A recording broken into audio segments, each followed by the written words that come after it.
پاکستان کا پہلا چاند مشن کامیابی سے جاری ہے۔ پاکستانی سیٹلائٹ آئی کیوب قمر کامیابی سے ڈیپ اسپیس میں داخل ہو گیا۔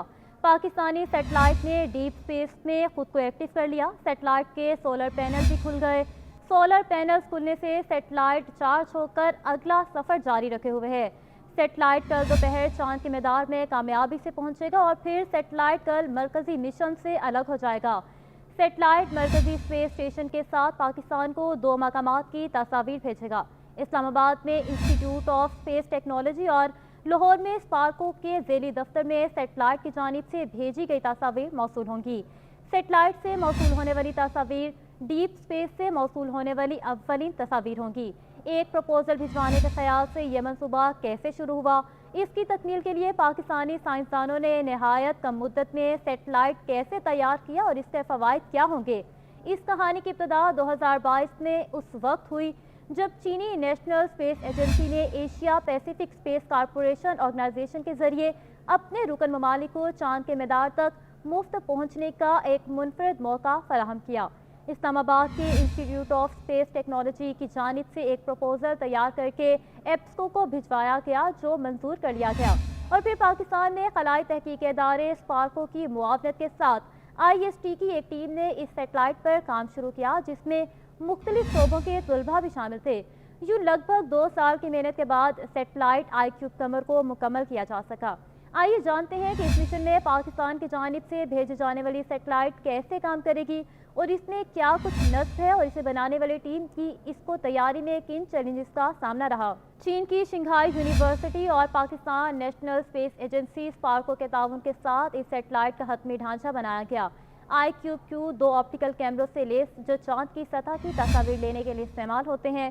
ٹیسٹنگ اور قابلیت کے مرحلے سے کامیابی سے گزرنے کے بعد آئی کیوب کیو چین کے چینگ 6 مشن کے ساتھ منسلک کیا گیا۔ IST کی ویب سائٹ پر موجود معلومات کے مطابق اس پروجیکٹ کے 3 اہم حصے ہیں: کیوب سیٹ سیپریشن میکانزم یعنی چینگ 6 سے آئی کیوب قمر کے علیحدہ ہونے کا میکانزم، اور ماؤنٹنگ بریکٹ۔ اس میں موجود 2 آپٹیکل کیمروں کے علاوہ 12 وولٹ کی بیٹری اور 2 سولر پینلز بھی نصب کیے گئے ہیں، اور اس کی ڈیزائن لائف 3 ماہ ہے۔ اس کی حرکت کو 3 ایکسس ری ایکشن ویل، سٹار سینسر اور سن سینسر کے ذریعے کنٹرول کیا جائے گا۔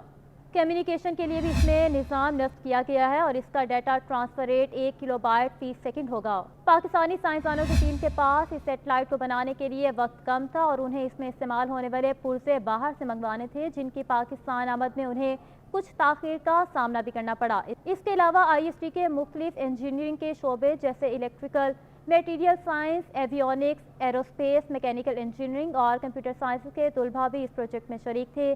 IST کی طرف سے تیار کردہ کیوب سیٹس کو کیوبک شکل میں بنایا گیا اور ان پر ان کی چھوٹی جسامت کی وجہ سے کم لاگت آتی ہے جو پاکستان جیسے ترقی پذیر ممالک کے لیے بوجھ نہیں۔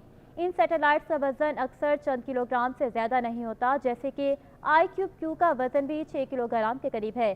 آئی کیوب کیو کو خلا میں بھیجنے کے مقصد سے متعلق بات کرتے ہوئے پاکستانی سائنسدانوں کا کہنا ہے کہ اس کی مدد سے ہم سائنسی تحقیق، تکنیکی تحقیق اور خلائی تحقیق سے متعلق تعلیمی منصوبوں میں آگے بڑھ سکیں گے، اور نہ صرف یہ بلکہ پاکستان کے پاس تحقیق کے لیے اپنی سیٹلائٹ سے لی جانے والی چاند کی تصاویر ہوں گی۔